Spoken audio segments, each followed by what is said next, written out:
ಏನಕ್ಕೆ ಪೊಲೀಸ್ ಇಲಾಖೆಗೆ ಬರ್ತೀರಿ ಅಂತ ನನಗೆ ಅರ್ಥ ಆಗಲ್ಲ. ಬೈದು ನಮ್ಮ ಬಾಯಿ ನೋವು ಬರಬೇಕೇ ಹೊರತು ಬದಲಾಗೋ ಥರ ಕಾಣಿಸೋದಿಲ್ಲ. ಜೂಜಾಟದಲ್ಲಿ ಪೊಲೀಸರೇ ಭಾಗಿಯಾಗ್ಬಿಟ್ರೆ ಜೂಜಾಟದ ದಂಧೆ ಮೇಲೆ ಹೋಗಿ ರೈಡ್ ಮಾಡೋದಕ್ಕೆ ನಿಮ್ಗೆ ಏನಾದರೂ ಎಥಿಕ್ಸ್ ಇದೆನಾ? ಇತ್ತೀಚಿನ ದಿನಗಳಲ್ಲಿ ನೀವು ಗಮನಿಸಿದಿರಿ, ಪೊಲೀಸ್ನ ಸಿಬ್ಬಂದಿ, ಪೊಲೀಸ್ ಅಧಿಕಾರಿಗಳು ಸಾಕಷ್ಟು ಕ್ರೈಮ್ಗಳಲ್ಲಿ ಭಾಗಿಯಾಗಿದ್ದಾರೆ. ಇದು ಕೂಡ ಅಂಥದ್ದೇ ಸುದ್ದಿ. ಬೇಲಿನೇ ಎದ್ದು ಹೊಲ ಮೇಯೋದು ಅಂತೀವಲ್ಲ, ಹಾಗೆ ಜೂಜಾಟದಲ್ಲಿ ತೊಡಗಿಸ್ಕೊಂಡಿದ್ದಂಥ ಇಬ್ಬರು ಪೊಲೀಸರು ಅಮಾನತಾಗಿದ್ದಾರೆ. ಚಾಮರಾಜನಗರ ಕಾನ್ಸ್ಟೇಬಲ್ಗಳು ನಾಗೇಶ್, ಮಲ್ಲಿಕಾರ್ಜುನ್ ಸಸ್ಪೆಂಡ್. ಮಕಾವ್ ಹೋಟೆಲ್ನಲ್ಲಿ ನಡೆದ ಜೂಜಾಟದಲ್ಲಿ ಭಾಗಿಯಾಗಿದ್ರು.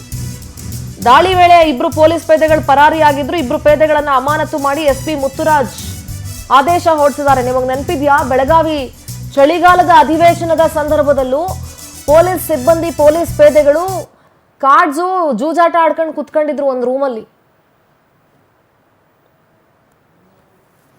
ಏನಕ್ಕೆ ಪೊಲೀಸ್ ಇಲಾಖೆಗೆ ಬರ್ತೀರಿ ಅಂತ ನನಗೆ ಅರ್ಥ ಆಗಲ್ಲ. ಬೈದು ನಮ್ಮ ಬಾಯಿ ನೋವು ಬರಬೇಕೇ ಹೊರತು ಬದಲಾಗೋ ಥರ ಕಾಣಿಸೋದಿಲ್ಲ. ಜೂಜಾಟದಲ್ಲಿ ಪೊಲೀಸರೇ ಭಾಗಿಯಾಗ್ಬಿಟ್ರೆ ಜೂಜಾಟದ ದಂಧೆ ಮೇಲೆ ಹೋಗಿ ರೈಡ್ ಮಾಡೋದಕ್ಕೆ ನಿಮ್ಗೆ ಏನಾದರೂ ಎಥಿಕ್ಸ್ ಇದೆನಾ? ಮಾರಲ್ ಇದೆಯಾ?